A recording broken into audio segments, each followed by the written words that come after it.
So, Jeff, we've decided to do these winter shorts, which are supposed to be about just listening to one short episode, but sometimes there's just too many to choose from. So today we're just going to do something a bit different. We are actually going to listen to 3 different episodes with a guest, a subject matter expert on, and we're each going to take a different podcast episode about the same crime, and we are going to discuss it. Come join us.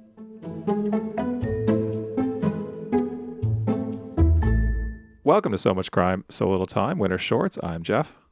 And I'm Dee, and for our winter series, we're recapping short true crime stories. Here, we're going to do something a little different than our other winter shorts. We are going to focus on a specific crime, specifically the murders that took place in Gainesville, Florida in 1990. These were committed by someone who was known as the Gainesville Ripper. It was 5 murders over the course of a few days in late August. But instead of focusing on one podcast, we each listened to a different podcast, and we have a special guest. And this is a unique special guest that we are super excited about. But first of all, let me just note the 3 podcasts that we listened to. You can check those out. They'll be in our show notes. So our special guest is Justin McDonald. And Justin is, aside from being one of our amazing Patreon supporters, Justin also was just beginning college. He was a 17-year-old freshman at the University of Florida when these murders happened back in 1990. So we were just really amazed at the chance to talk to him about his experience as a student on the campus while these other students were being murdered. So we're very grateful for Justin to join us, and we hope you enjoy listening to our chat with Justin. Justin, welcome. Thank you for joining us. Thank you. We'd love if you could take a minute to just introduce yourself and tell us a little bit about why you're here. What expertise do you bring to the show today? Well, thank you so much, Dee, and thank you, Jeff, for inviting me. I've been a longtime listener, big fan. And I'm here today essentially as my role as a Florida expert. And actually, I was living in Gainesville at the time that the murders occurred. And I grew up in the town of Ocala, where Danny Harold Rawling was actually caught and put in jail. And there, it's about 30 minutes from Gainesville. So, right, I was there. My first day of class, I opened up the Alligator, the newspaper, and across the headline was 4 students found murdered. So it was huge news. That was your first day? Oh yeah, of college? Yeah, it was nuts. That is nuts. Can I also pause to ask, the newspaper of the college is called the Alligator? Oh yeah, the Independent Florida Alligator. Yeah. Amazing. Okay, that's such a side note, but that's amazing. Okay, continue. How much, before we get into the grisly stuff, Justin, maybe could you just share a little bit more about, I'd love to hear more about your experience with alligators, but also just like... Yeah, it's actually, it's funny because alligators, the University of Florida Gators, that's the name of the sports team. And they actually hold a really special place in Florida. Where I lived, coincidentally, I ended up living in college about a mile away from where the murders happened, which was nuts. I never knew it was that close until I was doing some research for this podcast and just looking on Google Maps. And I saw Oak Forest, is about a mile away from Archer Road, where the majority of the murders happened. And I actually went up there just to kind of drive around and see how close it was. But around there, it's a very heavily wooded area and lots of lakes, and lakes are full of alligators. And back then, it was kind of wild because like the gators would occasionally, usually once a semester, eat dogs. And so it was very wild. And back then, this was 1990, you couldn't do anything about it because they were protected. And yeah, I mean, this is a slight diversion, but I actually, I dated a girl back then who rescued alligators, and she was unfortunately it got a little crazy because they branded the group she was part of like an eco-terrorist group, and it was called Gator Growl. And what they would do is they would go in and rescue alligators from alligator farms and release them into the rivers. They released like a whole bunch into the Ocklawaha River. It went up to the St. John's, and yeah, that was pretty nuts. So these farms, so they would like break into these farms that were like keeping the alligators like kind of caged up. What's happening at the alligator farm? Like what do people farm alligators for? Oh, like for meat and for leather. Like all the handbags. Meat. Oh yeah, Yeah. Like I've had alligator before. Tastes like chicken. Like, And, is that like a thing, particularly in Florida? Oh yeah, all across the South. Yeah, like fried gator tail. I didn't know that. And it's just like any kind of commercial meat organization. Like cattle, and it was pretty brutal. And it was very weird because like on the one hand, they had these alligator farms that were doing this, and then they're protected.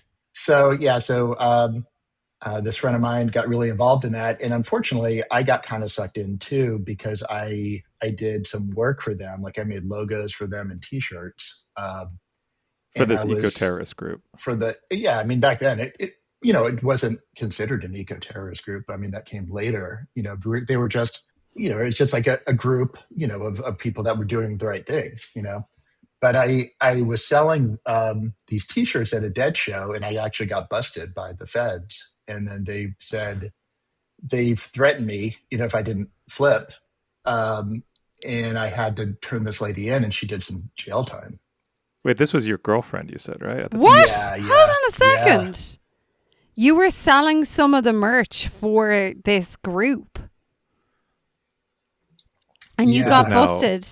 This is now all I want to talk about. They were brutal. I did. I'll try to wrap it up, but what's weird is, she don't try and wrap it up. We've got all night. So she was pretty left.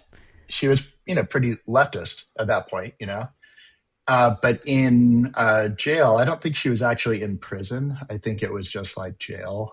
She had like a real transformation and became like super right wing, and then became like a representative for Pensacola. And she was involved. I don't know if we can talk about political stuff here, but I had lost track of her, obviously. And, she didn't want to contact me, and I moved to California. But I know that in January of 2021, she went up with a group and was actually part of the group that went into the White House. And I think that they were, can we talk about that? Like January 6th? Sure. Yeah. Let's talk about it. And at that point, I saw it on the news because she was part of this group, Gator Growl, that was still that had been. Oh my gosh! Now she was the one in the onesie. She was wearing a Gator onesie, and she was. So you saw that on CNN. Yeah, she was on. Yeah, do you remember this? That was your girlfriend.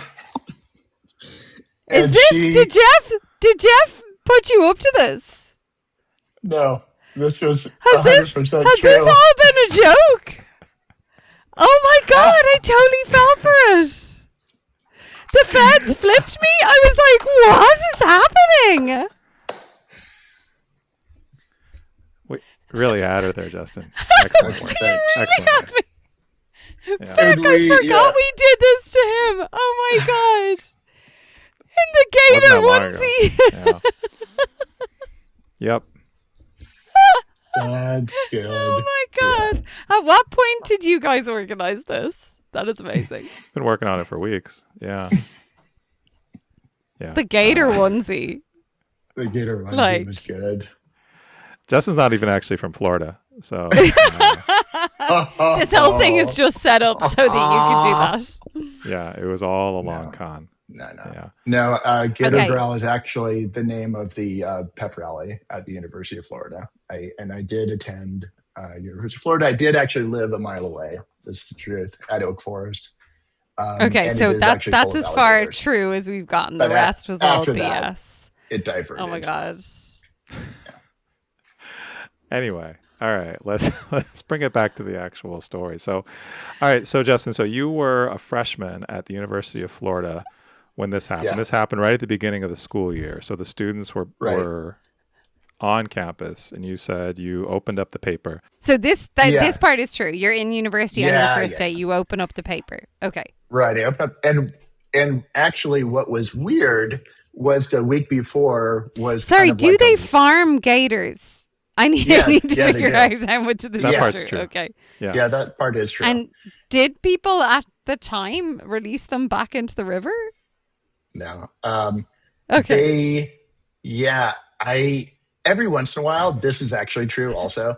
I know, I hope you believe me in the future. You did a really good job at lying.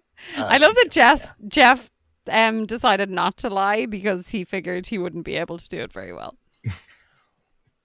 No, you're good. Wow. All But right. yeah, no, every once in a while, a gator would escape. There was a zoo in Ocala that was like a big gator, like Gatorland Zoo. You guys probably don't know what that is, but it's like a big like gator park, almost like Lion Country Safari, but they have alligators there. Mm. And every once in a while, those would actually get loose into the rivers, which was kind of nuts. But yeah, there are alligator farms. I don't know if they have them in Florida anymore. They might just do that like overseas, but that's where you get a lot of leather, for like alligator handbags and stuff. And they do alligator meat, gator tail is actually, something that you can get at, most restaurants, like along the Gulf. Mm. Back to the crime. So the crime happened in the end of August in 1990. So you were, 18-ish years old. You went off to school, but you lived close by, right? So it's not like you were traveling across the country to go to school. Oh, no. But what was crazy was the week before was like rush week. So it was just like nonstop parties. And so people were, out really Rush late. Week walking. seems to be, for the Irish listeners, seems to be like Freshers Week, which is just like everyone goes mad. Lots of drinks, lots of parties. No, of course, like college. Yeah. Yeah, everybody's super partying. And I was actually 17, if you could believe it, because my birthday's in November. So like I was like out of the house and just like, oh my God, I have no curfew. And so all of us kids were just like, walking from apartment building to apartment building. And the murders happened, like a mile or two from campus on like street, like a street full of apartment buildings surrounded by woods. So we show up. And then it's like, what the hell is going on? And then basically there was like lots of media. This kind of predated cable news. CNN was around, but like none of us had it, and none of us had phones. It was 1990. And so people would call us and leave answering machine messages, and say, you got it, we're coming up to get you, so like tons of people left. But I like didn't their parents leave. and stuff. Yeah, their parents would drive up from Miami or Sarasota, like, we're coming to get you. And lots of people left, like in that first week. And you say you didn't leave.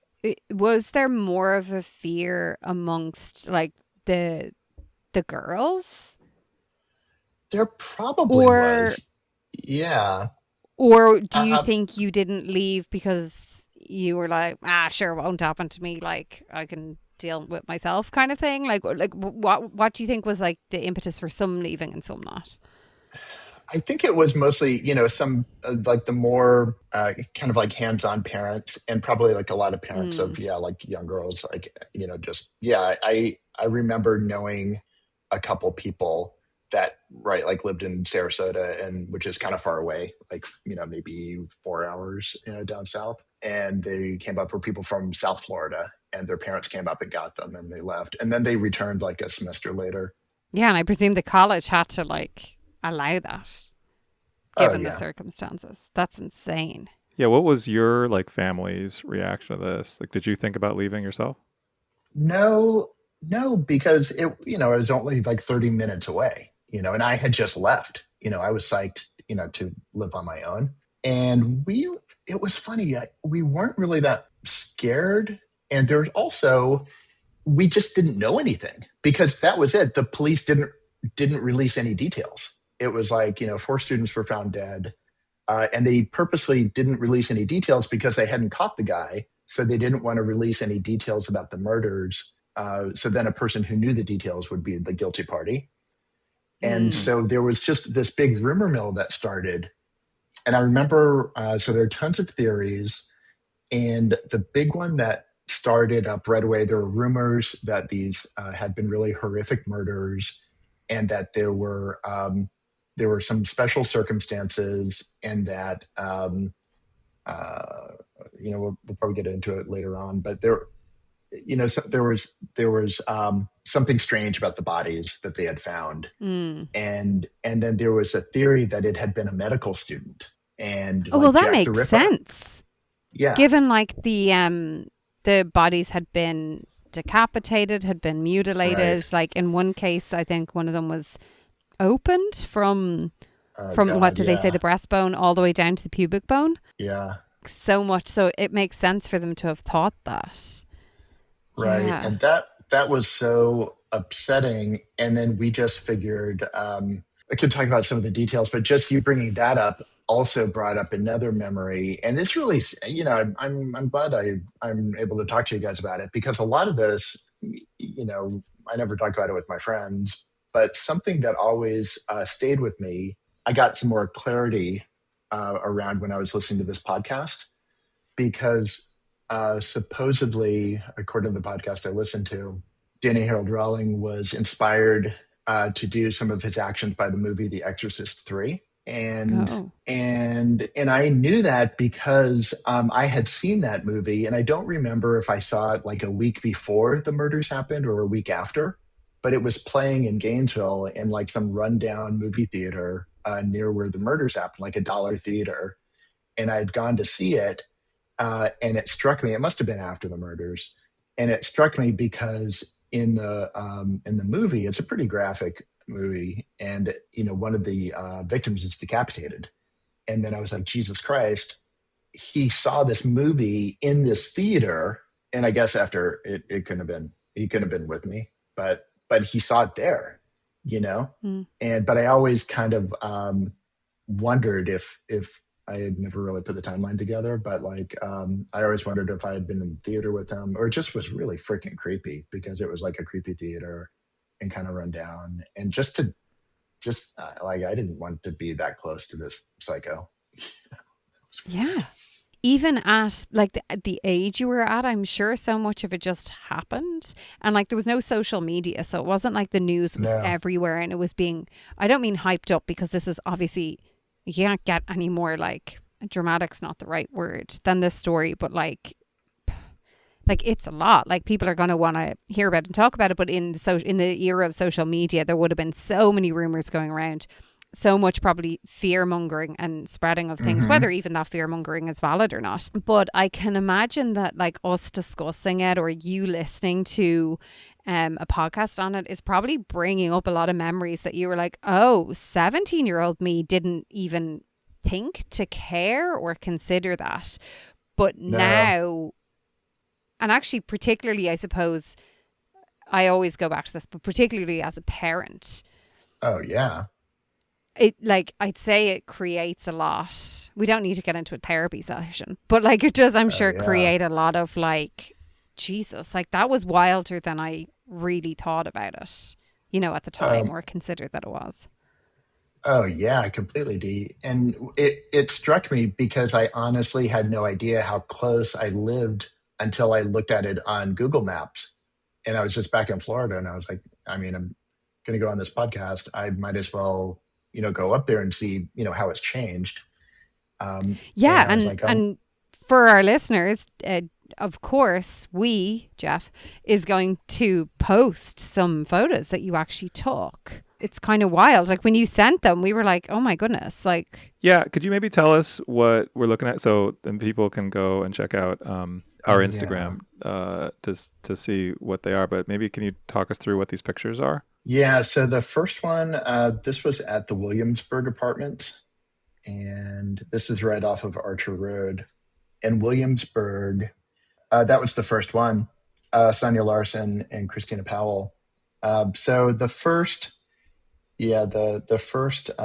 picture is, Well, I have a couple pictures of just roads that are around there, and then also right around the Williamsburg apartments. And I just kind of wanted to show more of kind of like what the mood is there. And I was so Mm, surprised that it's still so wooded. So this is right yeah. off Archer Road.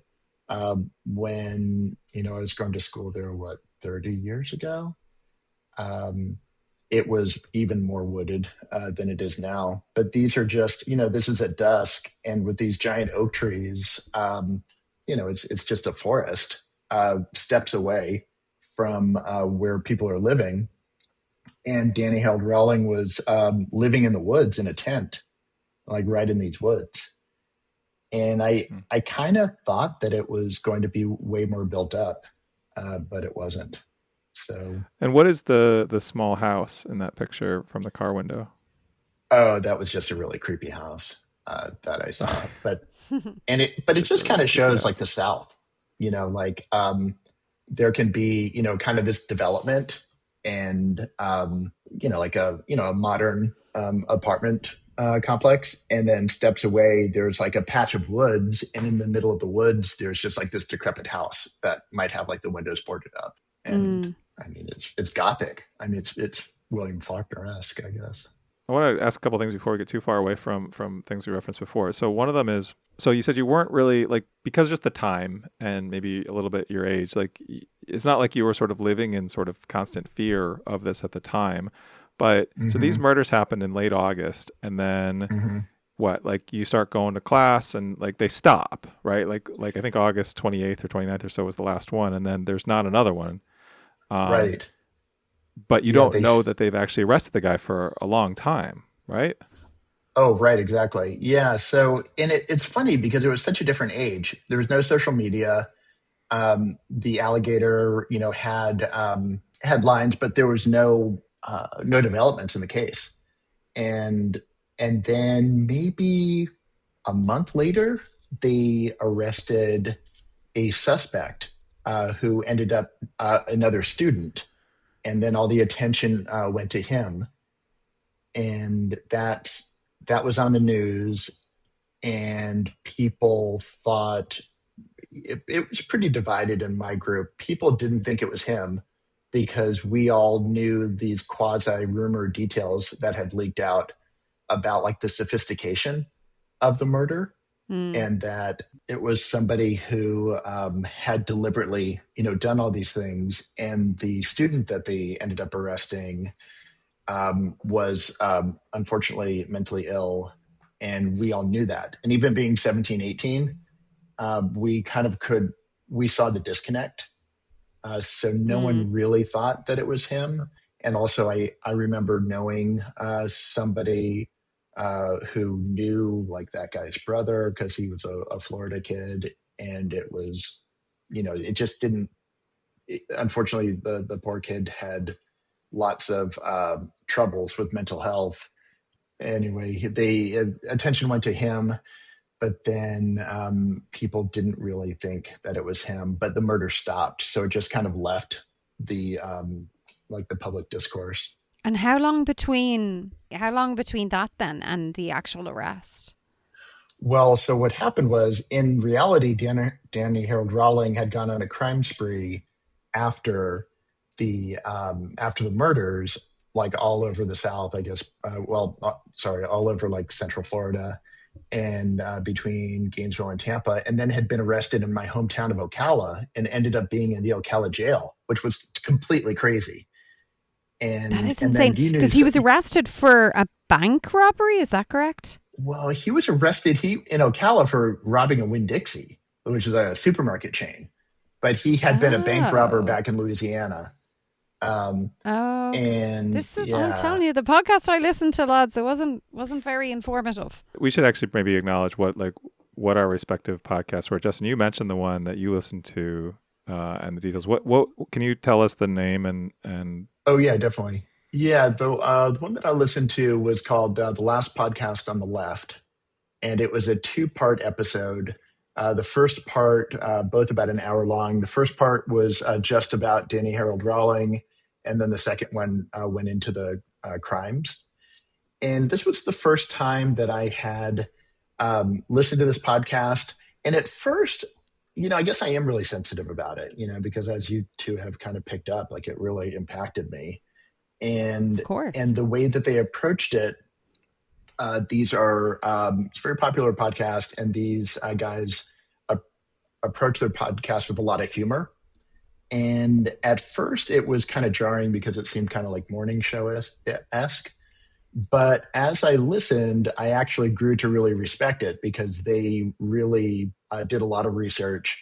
And I think they were trying to diffuse kind of the horrible nature, of the crimes with some humor. And it was never at the expense, of the poor victims, but it was just it was actually, trying to make light of his accent or his ridiculousness. Yeah, I really liked how just they did tons of research, and also it was really kind of heartfelt, because one of the podcasters actually was struggling, or was very frank about his own experiences with mental illness.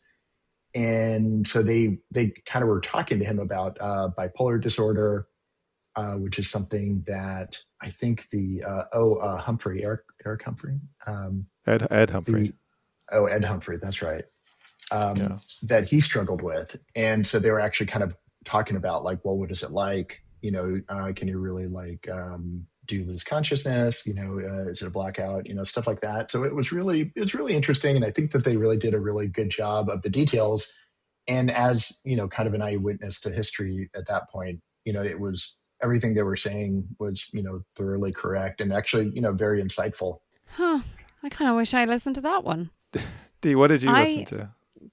Yeah, so the podcast I listened to was called Fatal Blend. Now, I will preface this by saying I think they said it was their 33rd episode. So, and they're still going now. So I wonder if they've refined things a little bit. But basically, it's a couple. Their whole thing is we have a passion for coffee and true crime, particularly stories about serial killers. And so they want to kind of talk about them. But so I left this podcast. I listened to it twice. And I knew that this was supposed to be on a university, these 4 killings. And they sort of said that, but then they didn't say it. I don't know. It just felt like it skirted over the murders so much. We heard a lot about his upbringing. I don't know if either of your podcasts went into it. There's a lot about his abusive father, how he ended up shooting his father. Did you know that? He shot his father. His father didn't die, but he lost an eye and lost an ear, or the use of an eye and his ear. So his dad ended up alive after the shooting. But yeah, no eye, no ear. And I was, his dad was an awful prick. He was really abusive to the mother, really abusive to the sons. There was a story about a dog where he made Danny Rowling hold a dog, and then the dad beat the dog until the dog died. Oh God. That kind of abuse. I know, horrendous. And so there was a lot of that. And then it spoke a little bit about all of the crimes, all of the murders, but kind of quick enough, but talking about it, but quick enough. And then it spoke about, it kept bringing back Scream and how Scream is based on this. It kept bringing back the Idaho murders. It's Idaho murders, isn't it? Yeah. Yeah. And how he must have studied him and blah, blah, blah. It kept talking about how Danny Rowling was idolized Ted Bundy. Right. And then it talked about how he died. He was executed. And that was kind of it. I didn't actually get much about the campus or the time of it. There was no setting it up, I don't think. I'm sure some people like this, just kind of a gloss over. There was a lot of, he snuck in through sliding glass doors. So if anyone has a sliding glass door, you need to put a stick in it or something to make sure someone can't break into it. Mm-hmm. I don't know. It was 38 minutes long, and the first 7.5 minutes were talking about stuff not related to this. Interesting. Yeah. Well, I feel like mine was somewhere in the middle of your two. I listened to one called Campus Killings. This is an episode from January of 2024 called the Gainesville Ripper. And this one is hosted by two women, Dr. Megan Sachs and Dr. Amy Schlossberg, who Dee and I have listened to before. We actually listened to them on one of their other podcasts they do, which is called Women in Crime. We listened to that for when we talked about Karen Reed this past summer. And this was a pretty short podcast. It was maybe 45 minutes. And I think it stuck mostly to the facts. It did not get into really his backstory. It did not really talk about his arrest and eventual execution much. It mostly focused on kind of the time of these murders and kind of going through the details. I thought it was brief but good. Just one quirky thing about it that stuck out to me was their podcast was very like directly and often they referenced that it was based on this other podcast that they listened to. So most of their research came from this podcast called 4 Days, 5 Murders, which I looked up and is like I think a 5 or 6 parter. And it kind of made me think like, well, we here on this podcast are talking about that podcast, which is based on a different podcast and like the sort of dilution of that. But it did make me think like probably that 4 Days, 5 Murders is worth a listen to get a little bit of a deeper dive into the story and probably much more context. That podcast, it sounded like, had a lot of primary sources, a lot of interviews with people who were involved in different, like whether it was the police or I don't know, a variety of people who were close to it at the time. So very short podcast as well, like max 28 minutes, 29. Yeah. I mean, I don't know, Justin, they didn't have you on that podcast, so we got them there. Come here, I have a question for both of you. I'm going to preface it with something about the podcast I listened to. It wasn't very victim focused, like not very. It wasn't at all victim focused. It's a pet peeve of mine in podcasts, especially when we're talking about a serial killer in particular. I feel like they get so much notoriety, even with the fact that they have a name. I wonder for either of you, did either of you feel like the podcasts you were listening to were, victim focused, or was it more focused on the murderer himself? Yeah, that's a really good point, Dee. The definitely the one that I listened to was more focused on the serial killer. And the first episode that was just an hour long was just devoted to his backstory. Yeah. Yeah, that's a really good point because they did get the details right, but I knew about them. And when I first started talking to you, I said 4 murders and not 5 because I remember there being a progression of news articles, and I think there had been like a newspaper or something that had come out like the day, like I don't know if it was on Sunday or something, but that was the first murders that they found. So they found a couple.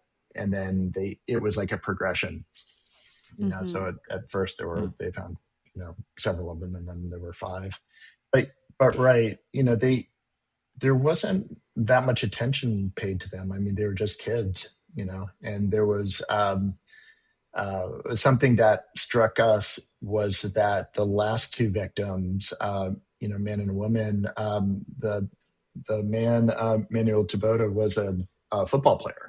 And so that was scary. So I remember us thinking and that was really weird. There was like an altercation there. Right. Isn't that right? But he was able to Manuel, unfortunately, was overcome by this guy. And then it was, what was the girl in that case? These are things that I heard about. I heard about Manny and him. Tracy Paules, right? Tracy Paules. Tracy Paules. Yeah. She like barricaded herself in the bedroom, but eventually he broke in. Yeah, horrendous. I do think it sounds interesting, the podcast that you listened to, because it had the perspective of Danny claiming, I don't know if he was ever like diagnosed with bipolar. I know it was mentioned towards the end of the podcast I listened to, if he was ever diagnosed with it, but that kind of spin is interesting to hear from like a primary source of like who's going through it and kind of having that open discussion. So I can kind of understand it in that point of view, but I really do always hate when we're left without hearing the stories of the victims. And I feel like, Jeff, you and I have like covered really short stories previously. There's one I'm trying to remember. I think it's like Black Girl Gone. That's what was in my head. And then I was like, no, Black Girl Gone. I think that's the podcast I'm trying to remember. And it was really short, but I felt like it really focused on the victims and it told the story, but it really brought the victims forward. And is that the right one that I'm thinking of, Jeff? Is that your recollection of that podcast as well? Mm-hmm. Yeah, I think so. That was a long time ago, but yeah. It was a really long time ago, but it sticks out to me because it was so short. I remember me doing the math on it and being like, minus the ads, minus the whatever, we have this amount, and this is what she covered from a victim-focused mindset. And there were a number of murders that she went through in that podcast. So, yeah, I just thought that was interesting. Jeff, did yours? Can you speak? Yeah, I was going to say, can you speak and can I shut up? Is that what's happening? Again, I feel like mine was sort of like in the middle. Well, maybe not in the middle because both of yours were on one side. Mine, I thought, gave the victims' stories some space. And I think I got to hear a little bit about like their friends and a little bit about their backgrounds. I mean, it's such a short podcast that like it definitely also spent a fair amount of time talking about the killer and talking about his like profile and stuff like that. But I think I thought that Campus Killings had a nice sort of balance of not spending too much time on the killer. It definitely wasn't like overly victim focused, like a Black Girl Gone, where it was like, we're going to really put the victims forward. But they were present. I don't think they got forgotten. So I guess hearing this, if that's important to you, I would recommend Campus Killings over the other two. Mm-hmm. Yeah.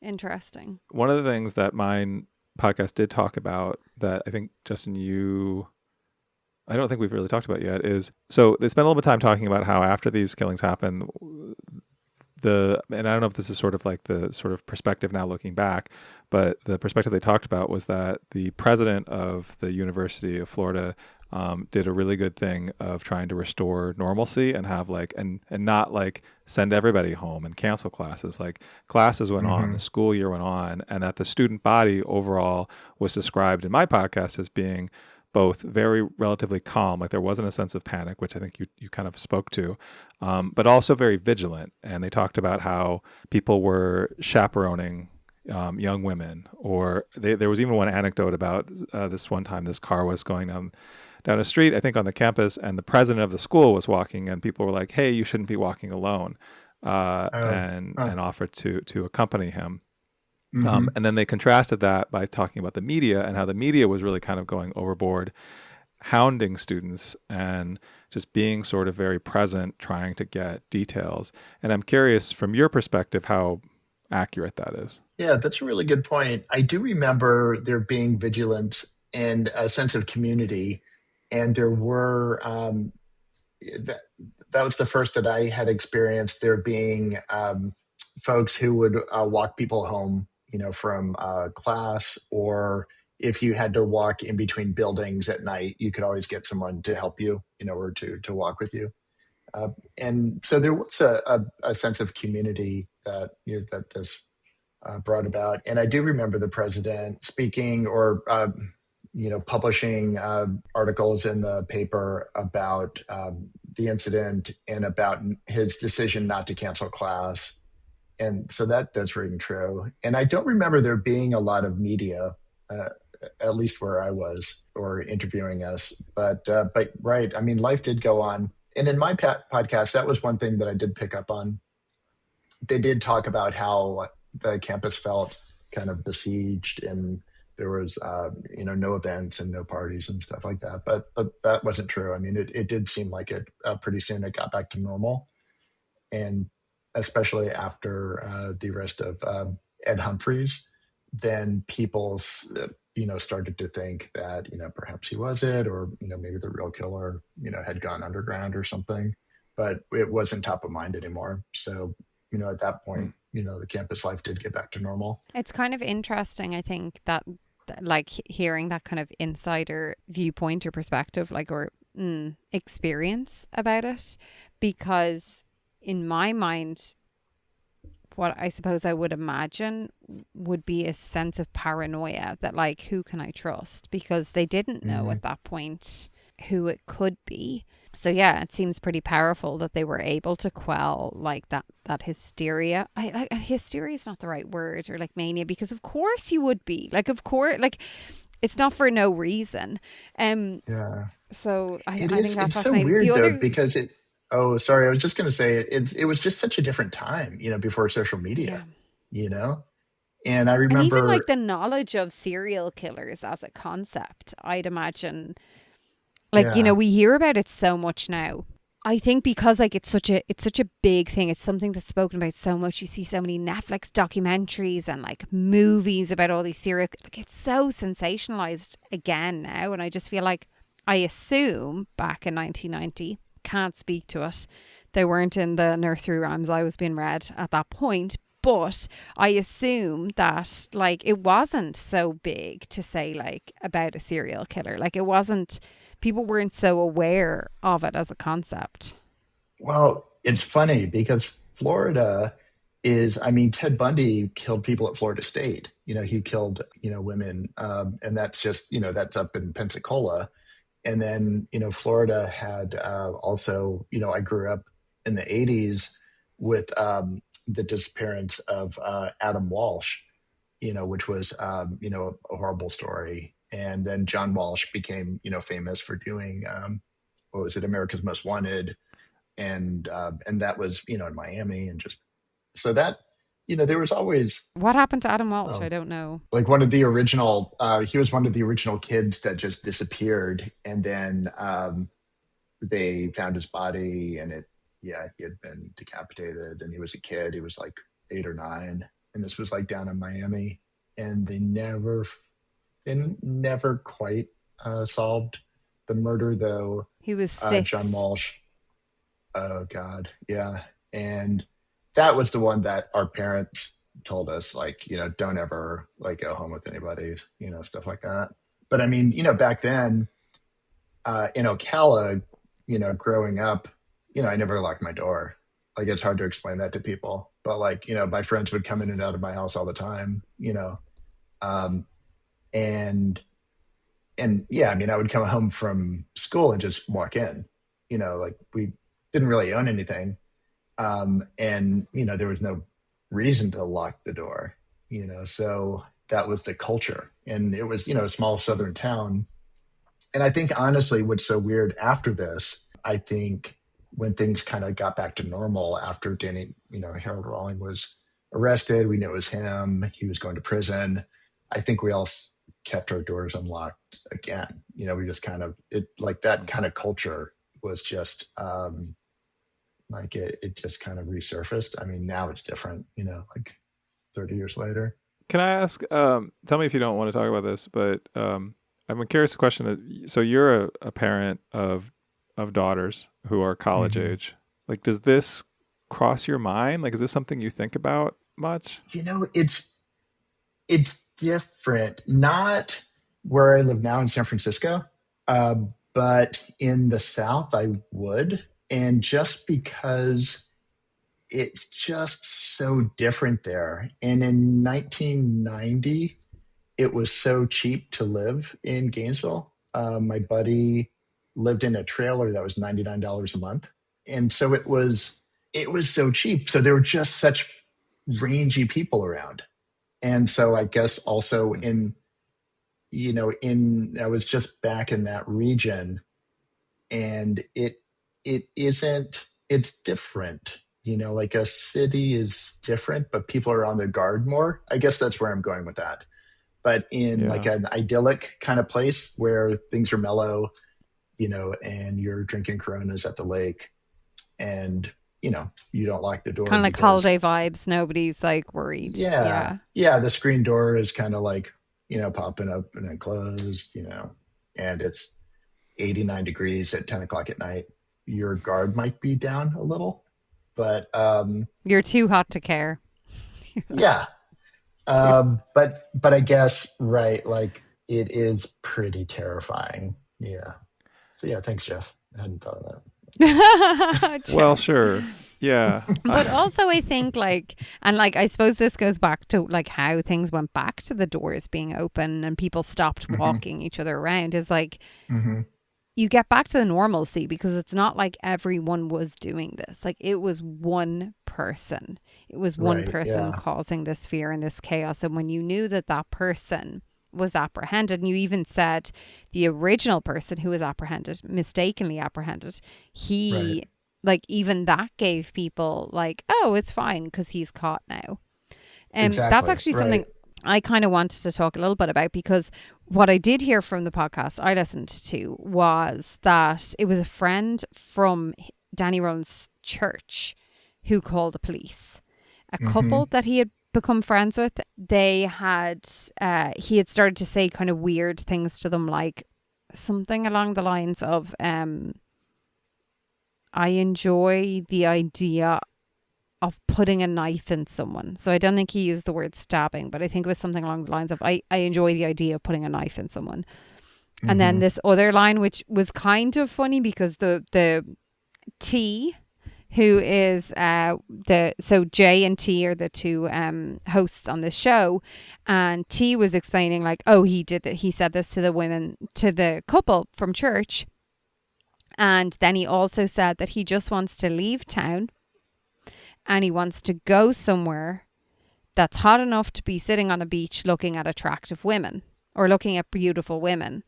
And she thought that that was really creepy. And then Jay, the other host, was like, well, the first one's really creepy. The second one, I think a lot of men might have said back in the 90s. And she was like, well, fair, but it was the way he said it. That was the line she used. I'm like, you were there? You don't know. But anyway, apparently this woman, sorry, my point is, apparently this woman called up the police and said, Hmm. we're a little bit suspicious of this guy for these reasons. And the police took that seriously. And I found that really fascinating, because they did look him up and they realized he was already arrested for these other robberies.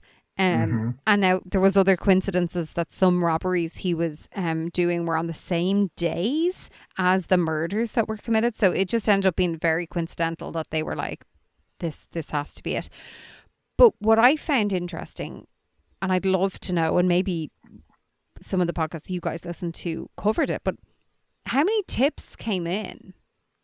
Like, that felt like kind of a weak tip to me. Hmm. Like, we've heard of stronger tips going into the police and them not doing anything about it. So I'm just wondering how many tips like did actually come in, and like, especially given that they had arrested someone before it seems like really weak evidence. I'm like, was there just nothing? Was there did people just have no idea of who it could be? Were tips brought up at all for you No. guys? Yeah. Yeah. That's really interesting, because that story that you just talked about was mentioned in the podcast that I listened to, and I hadn't heard that story before.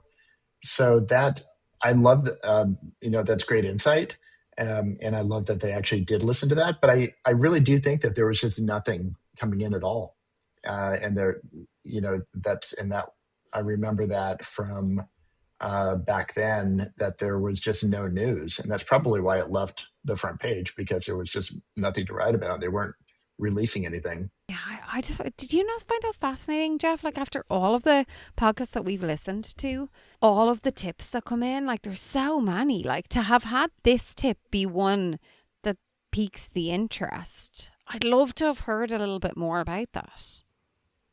Well, and all the cold cases that we listen to where they never do find the person, and this one they did by seemingly such a thin connection. Um, Yeah.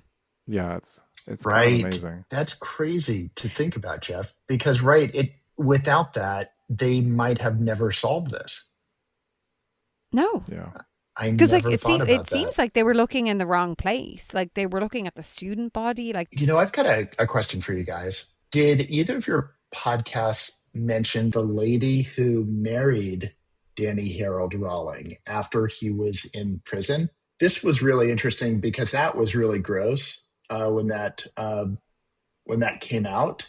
And they talked a lot about this lady, and she was actually very famous, because she's kind of like a famous person who is involved in like serial killers and being like their like girlfriends or wives. Her name was Sandra London. After Danny Rawlings started, when he got caught, she came into town and they got married. And that just blew all of While our he's in minds. prison. Right. For doing this like unspeakable, like horrific crimes. And that was just really, really, really weird. And the podcast I listened to actually spends a fair amount of time talking about that, how weird that is, and also about her and what she did subsequently. Like she sued to repeal the laws that say, I think the Son of Sam laws, which say that you can't profit from books written by serial killers. And because her and Danny Harold Rawling wrote a book together, and she wanted money for it, and then she's become kind of like a celebrity like in that kind of world, but just not doesn't seem like I a great hate person. that she's become a celebrity. Right. Can I ask something along kind of a similar line, which is, so we alluded to this before, but so this was sort of the basis for the Scream movie franchise. And so that first movie came out in the 90s. There's been 6 or 7 of them in total. Justin, I'm curious your thoughts on that. Like, I feel like it's sort of a different story. Or at least the first one is a different story. I haven't seen them all.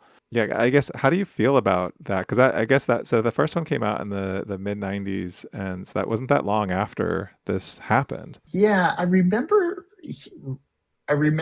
when seeing that movie and hearing that, and I never saw the connection, so I didn't really understand that. I mean, I think it was just because these horrible murders happened, and that inspired the screenwriter to create a horror movie that involved young people. And that never really bothered me too much, because it's just kind of like taking a horrible event and having that, I guess, interpreting that somehow and creating something from that. But I just remember being kind of confused because it didn't. I knew like in the actual murder, Danny Rowling, used like a specific type of knife, and that wasn't like the thing he used in the movies, that kind of thing. I was like, what's the connection? I remember seeing the first one when it first came out, because I was in high school when that movie came out, and I didn't know about this case in Gainesville, and I had no idea that it was in any way based on a true story, and I don't feel like at the time it kind of leaned into that element. Mm-mm.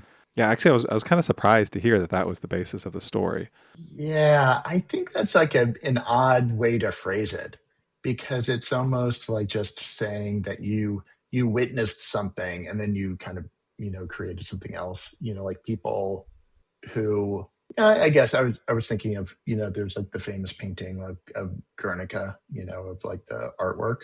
I think like Picasso did. Yeah. Like he saw something, or like Vonnegut, like the bombing of Dresden. yeah, Dresden, right. And then he, writes Slaughterhouse-Five. So, I mean, in that kind of way, I mean, I think it's kind of related, but it didn't really have any real tangible connection, to the actual events of the murders. I'd love to know if you both would listen to another episode from the podcast that you listened to. Justin, what do you think? Yeah, I definitely would.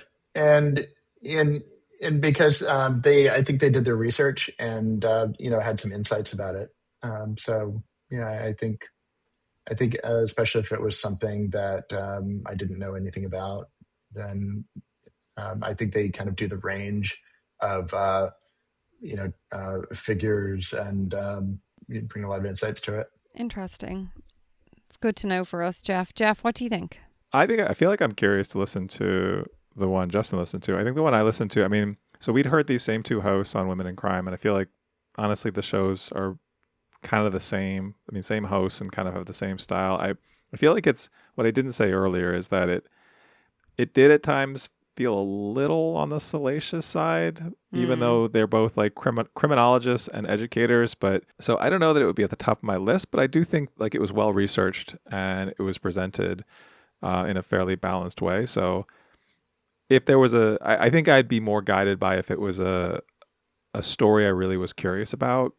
This is one I would probably check out for it. It sounds like more than the one D you listen to, at least. The only reason I'll sit on the fence, which I very rarely do, the only reason I'd sit on the fence is because it was only 33 episodes in.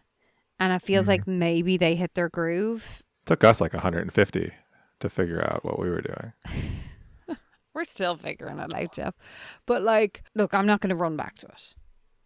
But was it very early on, possibly? Maybe some of their more recent ones are better. I just didn't feel like I got enough information, or maybe the information I wanted. And maybe that's me. Like, maybe that's not the guys of their podcast, and that's fine.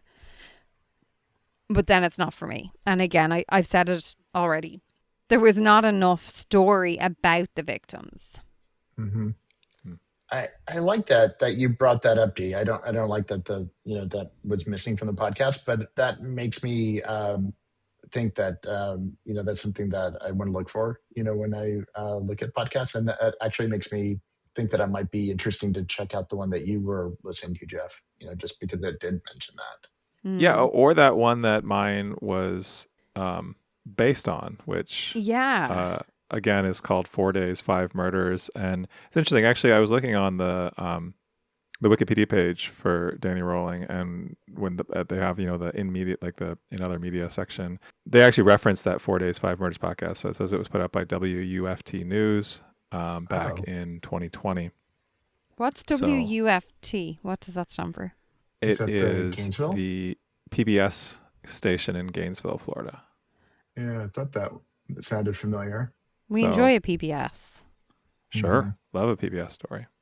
Mm-hmm. So, yeah, that's probably one. I mean, so none of us listened to that one, but maybe in hindsight, we should have. But now we know about it. Good to know. And, actually, it's interesting because I think the podcast I listened to talked about Ed Humphreys and basically kind of almost like a redemption arc for him, that even though he had been identified as an early suspect, he ended up going to college and making some kind of life for himself after that, and graduated from college, and I think unfortunately he's passed away young. I don't know what happened, but I think there was at least some kind of sense that he was able to put these terrible events behind him. I can't even such a brutal thing. I mean, you think about the other people in other cases, this has come up so many times, these people who get first, accused by the police and arrested, and then just in the public eye are associated forever with this thing that they did not do. But it can be so hard to get out from that shadow. And I mean, just to endure that period where you are accused is, I think, so it's sort of unimaginable how hard that must be.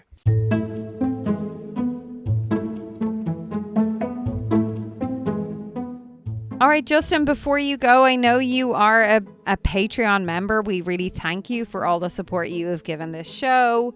Tell us, what's your favorite part about Patreon? Oh, so many things, Dee. I actually love getting the sneak peeks into the episodes, and because I get an email before the episode drops with some special information about it, and I love listening to that just to hear some more from my favorite podcast hosts. Is that giving us an insight into you as a person and how you just like to know stuff before other people? Like how you knew in this episode that you were conning me before I knew you were conning me?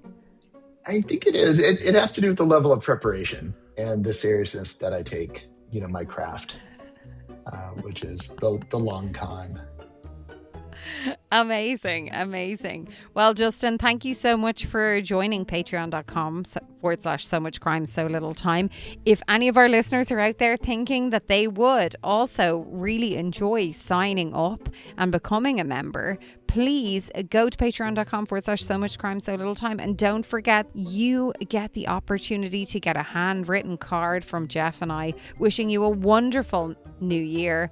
And in addition, you get a chance to have all those amazing features, just like Justin said, those emails that'll tell you, guess what's coming. You'll know before anyone else. You'll also get some extended time machines and lots of other features there. And don't forget, there's some swag at the top tier too. Thank you so much. We appreciate it. We're back on Thursday with another trip in the time machine.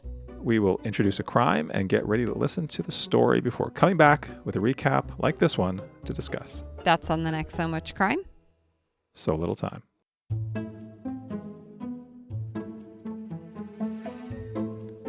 So Much Crime, So Little Time is a production of Mind Glove Media. The executive producer is Paxton Caloriso. Our associate producer is Blythe Ty. Our theme music was composed by Vyacheslav Starostin. If you haven't done it yet, please subscribe to this show on your podcast app. And don't forget to give us a 5-star rating and a review. Even better, tell your friends. To join the discussion, look for us on social media. Check out the show notes for all the links. Thanks for listening.